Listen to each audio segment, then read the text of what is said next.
어서 와. 일가정 양립제도는 처음이지? 임신 후 내가 사용할 수 있는 일가정 양립지원 제도는?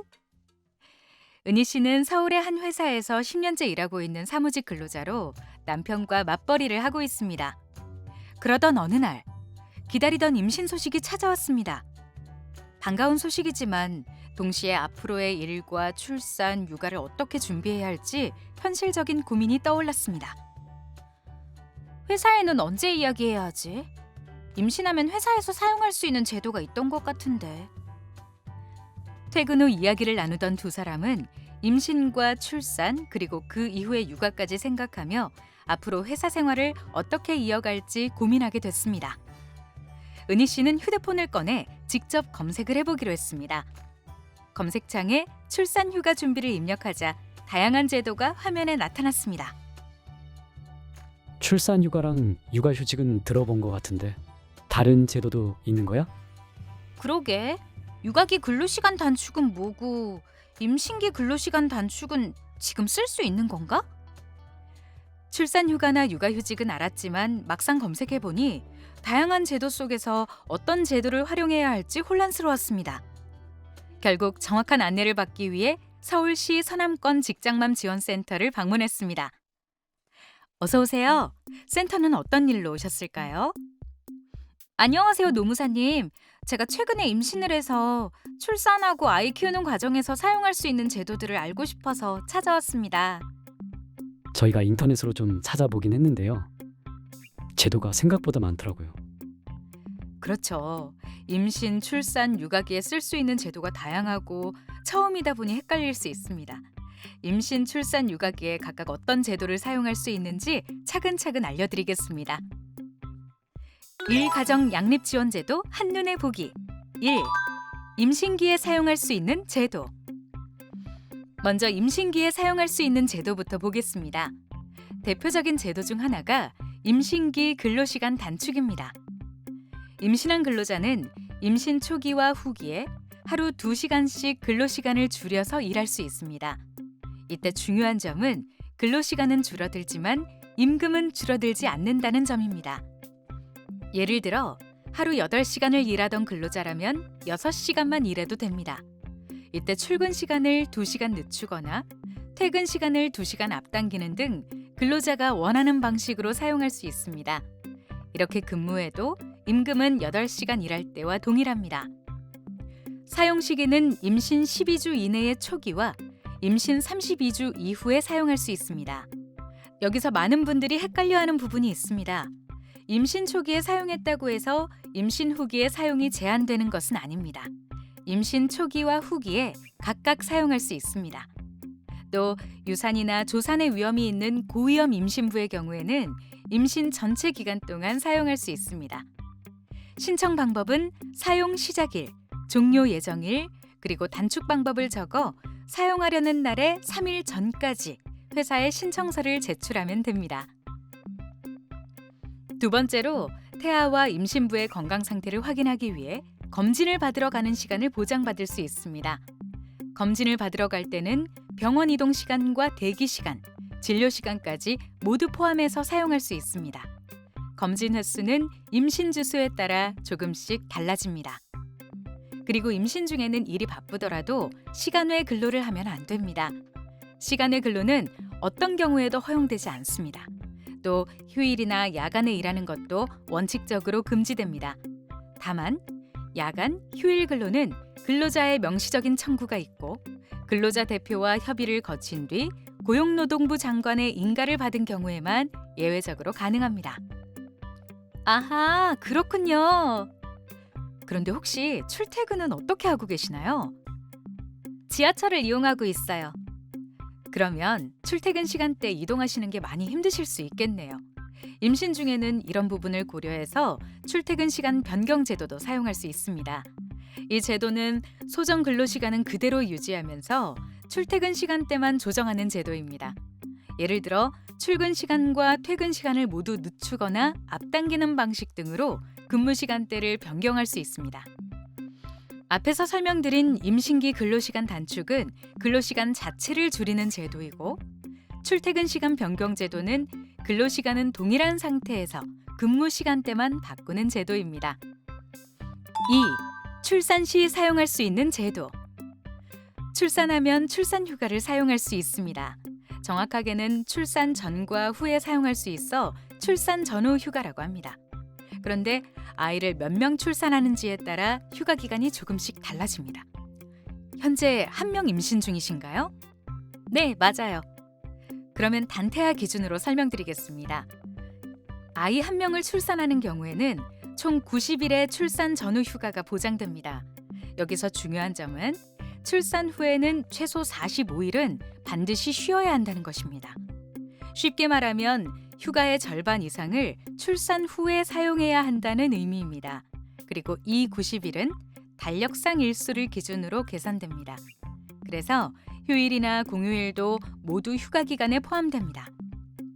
그리고 출산 전후 휴가 기간 중 최초 60일은 유급으로 사용할 수 있습니다. 마지막 30일에 대해서는 고용보험에서 출산 전후 휴가 급여가 지급됩니다. 그리고 남편분이 사용할 수 있는 출산휴가도 있습니다. 우와, 저도요? 네, 바로 배우자 출산휴가입니다. 배우자 출산휴가는 배우자가 출산했을 때 남편이 사용할 수 있는 휴가로 총 20일의 유급휴가가 보장됩니다. 다만 이 20일은 근무일 기준으로 계산하기 때문에 휴일 등은 포함되지 않습니다. 즉, 달력상의 일수로 휴가 기간을 산정하는 출산 전후 휴가와 기간 산정 방식이 다릅니다. 그리고 출산한 날부터 120일 이내에 사용해야 하며 한 번에 사용하거나 나누어 사용하는 경우에는 3회 분할하여 최대 4번까지 사용할 수 있습니다. 3. 육아기에 사용할 수 있는 제도. 저는 사실 출산휴가보다 그 다음이 더 걱정돼요. 아이가 어릴 때는 제가 직접 돌보고 싶거든요. 맞습니다. 실제로 상담에서도 가장 질문이 많은 부분이 바로 육아기 제도입니다. 자녀 양육을 위해 회사를 잠시 쉬는 육아휴직과 일하는 시간을 줄이는 육아기 근로시간 단축 제도를 사용할 수 있습니다. 먼저 육아휴직부터 보겠습니다. 육아휴직은 휴직 개시일 기준으로 2가지 요건을 모두 충족해야 합니다. 첫 번째로 임신 중이거나 만 8세 이하 또는 초등학교 2학년 이하의 자녀를 대상으로 사용해야 합니다. 두 번째로 휴직을 사용하는 근로자는 계속 근로한 기간이 6개월 이상이어야 합니다. 이 두 요건을 충족하면 자녀 1명당 기본 1년까지 육아휴직을 사용할 수 있습니다. 그리고 일정 요건에 해당하면 육아휴직을 최대 1년 6개월까지 사용할 수 있습니다. 신청 방법도 중요합니다. 육아휴직은 개시 예정일 최소 30일 전까지 회사에 신청해야 합니다. 그리고 신청은 반드시 서면으로 해야 합니다. 육아휴직을 쓰면 회사에서 돈은 나오나요? 육아휴직 중에는 회사에서 별도로 정한 바가 없다면 임금이 지급되지 않습니다. 다만 일정 요건을 충족하면 고용보험에서 육아휴직 급여를 받을 수 있습니다.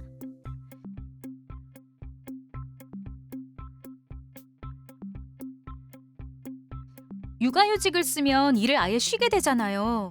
물론 아이가 어릴 때는 제가 직접 돌보면서 쉬고 싶긴 한데 계속 일을 안 하게 되면 부담스러울 것 같아요.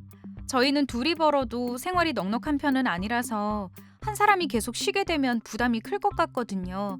그래서 일을 하면서 아이를 돌보는 방법도 고민 중이에요. 맞습니다. 그런 상황에서 많이 활용하시는 제도가 육아기 근로시간 단축입니다. 육아기 근로시간 단축 역시 일정 요건을 충족해야 사용할 수 있습니다.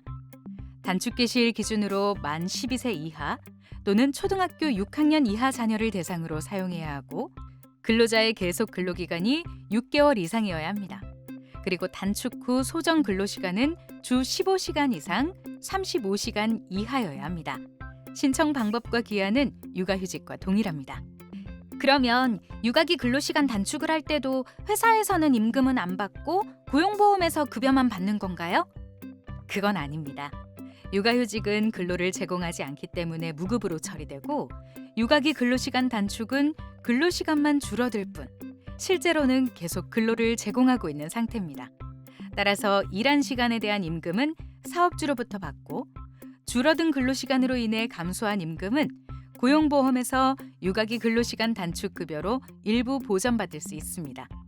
또 한 가지 기억하실 점은 회사가 임금을 삭감할 수 있는 범위는 모든 임금이 아니라 통상임금에 한정된다는 점입니다.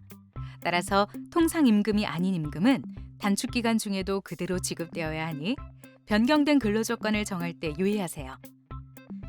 고용보험에서 주는 육아기 근로시간 단축 급여는 얼마인가요? 급여는 단축 전후 근로시간과 통상임금을 기준으로 금액이 정해집니다.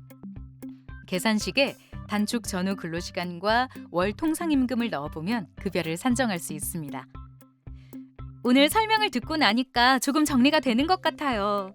제도가 많고 복잡해서 어렵게만 느껴졌는데 임신, 출산, 육아기로 나눠서 보니까 이해가 되네요. 맞습니다. 제도가 많아 보이지만 지금 내 상황에서 사용할 수 있는 제도를 아는 게 중요합니다. 오늘 알려주신 내용 잘 기억해 두었다가 필요할 때 꼭 활용해 보겠습니다. 네, 오늘 말씀드린 내용은 함께 보며 설명드린 안내서와 활용서에 모두 정리되어 있습니다. 집에 가셔서 다시 한번 살펴보시다가 궁금한 점이 생기면 언제든지 센터로 연락 주세요. 그리고 서울시에서도 임신, 출산, 육아기 시민을 지원하는 제도들이 많습니다. 서울시 홈페이지 탄생육아 몽땅 정보통에서 관련 제도를 확인해 보시고 꼭 활용해 보시기 바랍니다. 출산휴가, 육아휴직, 육아기 근로시간 단축 사용에 고민이 있다면 언제든 서울시 서남권 직장맘 지원센터와 상담하세요. 임신, 출산, 육아 관련 노동법률, 서울시가 지원하고 서남권 직장맘 지원센터가 무료로 상담해드립니다. 서울시 서남권 직장맘 지원센터는 계속 일하고 싶은 직장맘과 함께합니다.